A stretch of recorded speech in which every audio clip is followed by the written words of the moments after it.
Something we learn about very early when we start moving our parents maybe into independent living or assisted living is estate sales. It can come in very, very handy. Because the places where they move are much, much smaller generally yes. than where they are leaving. Today, we're going to talk to Sarah Carriker from Blue Moon Estate Sales. Thanks so much for being with us. Thank you for having me.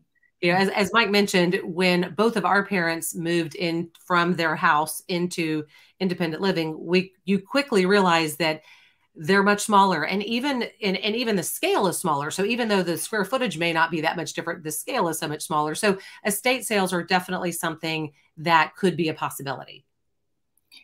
Yes, you know, a lot of times people think of estate sales as something that has to happen after a death, but no, most of the people we work with are very much alive and very much concerned about what happens to their items. They just want their things to go on to live a useful life, and an estate sale can be a great way to rehome a lot of things. I think there's sometimes a lot of mystery in some ways because you know, with so many of the things that we're doing with as we help our aging parents, it's something we've never done before, and so everything's sort of brand new. And you hear these terms and you think estate sale, okay, do I have to have a lot of stuff? Do I have to have a lot of expensive stuff? You know, how do you know if an estate sale might be the right avenue for you?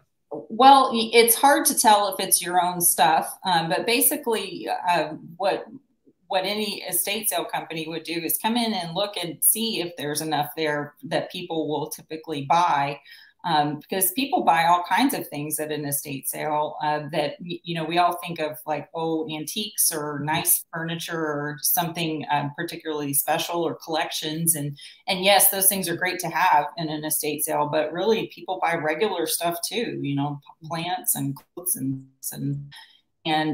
so, you know, generally for me, when I'm looking at a house, what I'm looking to see is there enough variety of things? Is there like a house full, basically? You know, anytime someone's moving from 2,000 or 3,000 square feet or more into a small apartment that's 1,000 square feet or so, there's going to be a lot of stuff left that just won't fit. And so in those cases, it's usually enough for an estate sale. I have a couple of questions about the timing of everything. When my sister and I started putting things together to have an estate sale at my mom and dad's, because my mom moving to memory care, we spent a lot of time, my sister more than I, because I only made a couple of trips up to the Dallas area to do it, cleaning up all the trash and all the stuff. My mom was a hoarder, where underneath her bathroom sink, I found 10 unopened dentist toothbrushes. It's like, why are these here? She just kept everything. She kept everything. But because it took us about 3 months to try and finally get everything ready enough to let somebody come in to look at it. Does it always have to be like that, or can it just be a case of it's dirty, but come on in? Oh yeah, we can come see. Anybody can come see at any point. I always suggest that you as a family figure out what it is you'd like to hang on to. And you as a family go through and remove paperwork and photos and anything that's special that you want to make sure and safeguard. Other than that, you know, an estate sale company can come in and say, okay, yeah, this is workable. We can do this. We might need to get a few extra, like a dumpster or something to help with the process. Or, you know, there might be a little homework to do. If you can get these few things done, then we can do an estate sale. So I think, you know, anytime is a good time to ask, because it is a long process, and it can be for families, and there might be a lot of people who need to come and make those decisions about whether they want to hang on to any of their family members' items. And so the sooner the better, you know, in terms of reaching out and finding out what you need to do. You mentioned long process, and that's my other question, is that when we finally did ours, when, you know, after we got things cleaned up and brought the estate sale people in to look at the place, by the time they were all done and gave my dad the proverbial money for it, it took about 2 months, which seemed okay at the time. But if it's something where, oh my gosh, we're in a hurry because we're going to move next week into independent living, we've got to do it now. Or we need to sell the house, or things like that. Can you expedite it at all, or is it always going to be a little slow? Yes, no, it really just depends on what other pressures there might be in terms of scheduling. But no, typically, at least for us, we can usually turn around a house in about a week. Oh, wow. To get it ready. When I was talking about long process, it's not necessarily the estate sale staging and pricing and everything. It's more like the family process. Yes. It's the getting up to the actual ready for sale. Yes. Exactly, because there's usually several things happening. You know, you want the house to sell, you want the family to come in and have their time, and you need the folks who are moving to be able to make sure they have everything they need. So there's all those different moving parts.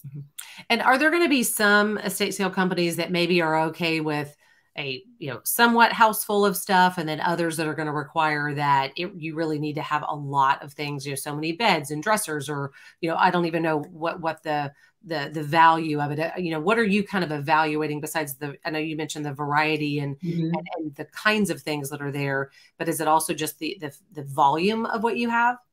Yes, and every home is different. So in some homes, you might say, okay, well, this person didn't have a lot of clutter. Maybe they moved a lot and were able to downsize. They went and there was not a lot of clutter, but what is there is nice, it's valuable, or it could be decor or things that will sell easily.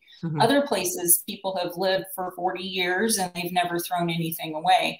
So it's really kind of a case-by-case basis. And I would say, I'm sure there are companies who will do an estate sale for less than a house full of stuff. We do once in a while. But for the most part, in order for a sale to be successful, you have to have a lot of things in order to draw in shoppers. You have to post a lot of photos and get the word out so that people are interested.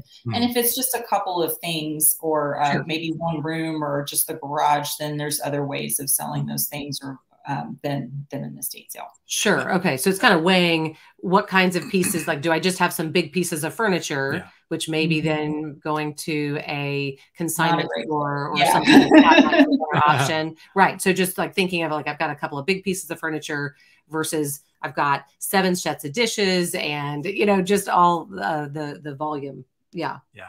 A lot of times we hear that when you're selling a house, there are good times and bad times during the year to do it, especially when school is involved.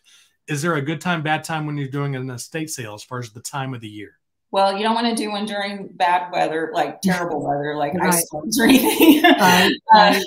But for the most part, no, there's really not a bad time. We don't tend to hold sales over holiday time, like December or Thanksgiving, because people have other things going on. But in general, at least in Austin, people are buying and selling homes, it seems, mostly in the spring and summer months. Right. That's the busy time. And so there'll be a lot of interest in an estate sale. However, other times of the year where there's fewer sales happening, the sale could do very well because there's less going on and more things to find. When we're looking for someone to help us with an estate sale, are there any red flags we should worry about, or something we should say, oh my gosh, they're going to be great? Like or what questions to ask? In my opinion, I think it's important to know what happens to the stuff after the sale. And that's probably our most frequently asked question. What happens to the stuff that doesn't sell? And there needs to just be a good answer to that question, because if the answer is, well, we can take it, or just, make it disappear with an extra charge, then you just need to know what's going on. Where does that stuff go? Do you use a third party to remove the things, or do you have some other kind of process, or do you have a charity that you take things to? Sometimes families want to make sure that they can control what happens to items after an estate sale is over. And so it's just important to ask that question. I feel like it's a little bit of a conflict of interest if an estate sale company also has a storefront where things could go, from one place to another. But, it's just good to know that information. And then other things to ask would just be, what kind of marketing do you do? How do you get the word out? Do you have an email list? All those things. Because what's sort of the process? I mean, we've kind of talked a little bit, bits and pieces here or there. When I say, okay, yes, I think we should have an estate sale, and I call a company, what's kind of the process from, that first initial call until the sale? Yeah. Yeah. So the way we do it is we come in and see the home in person and see if it's a good fit, because there's, while it's important to know what's inside the house, you also need to know the environmental factors. Like, is there street parking? Is it easy to find? Is there, some odd situation that makes it impossible for like 30, 40 cars to park on the street and get to this sale? Are there any other parameters that we need to be aware of?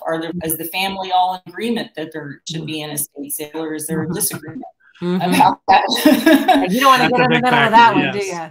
Yeah, you don't want to get in the middle of it. Right. So there's the in-person evaluation, and then it's just a matter of scheduling.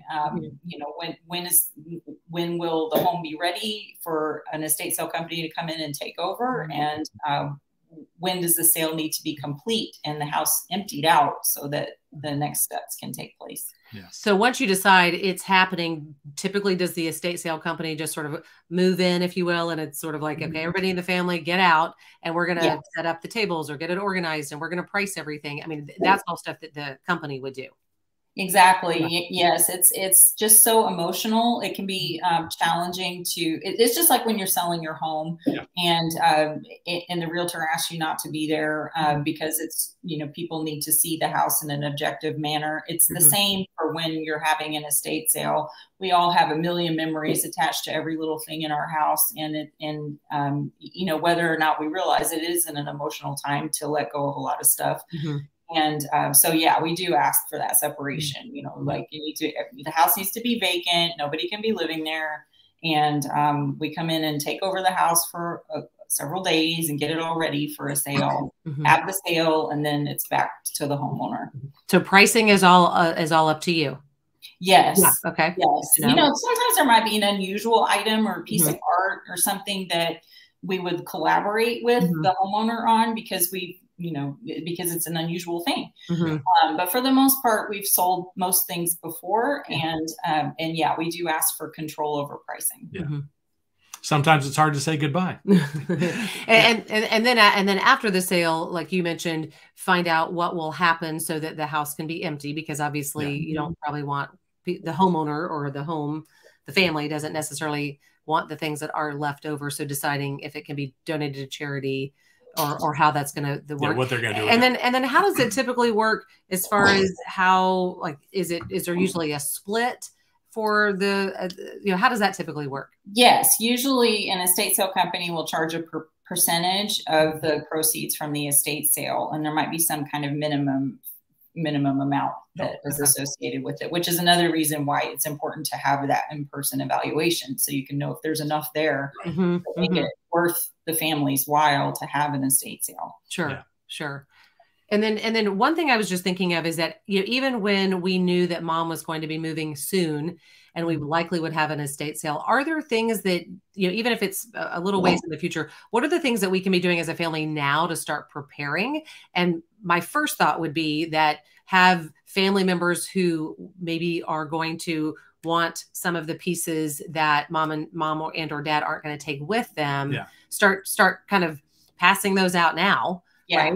So that's one less thing. You don't want somebody to get upset and say, you sold that? I wanted that. The tea table. Yeah, that was something. The tea card. I was going to have that. So really having those, in some ways, I guess that's something our parents can start doing as well as us, and start having those conversations to start passing that along. Is there anything else to start preparing as far as just emotionally, maybe, or just getting ready? Sometimes people, I think, feel like they need to touch every single item in the house in order to make their peace with it. And so if that's what you need to do, then go ahead.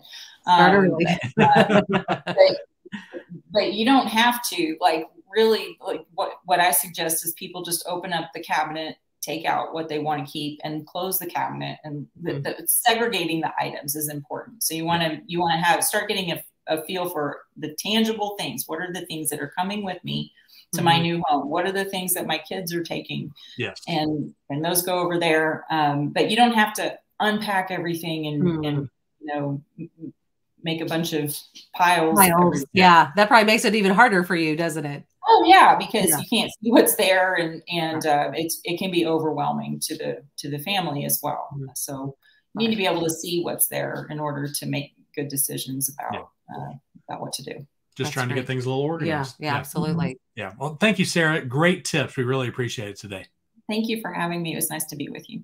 Thank you. Yeah. So I think, the key is start thinking about the things that that you can't take, that won't be moving with you to an independent living or some other community, and let the family start, kind of going through that and figuring out. About it. It goes back to the communication. Family needs to talk about it to know who wants what, or I don't want that. Let's get rid of it. Right. Or what does mom want to take with her, and setting that to the side so that she gets to take it with her. Exactly. Yeah. Hey, if you have any other topics you'd like us to discuss, please let us know.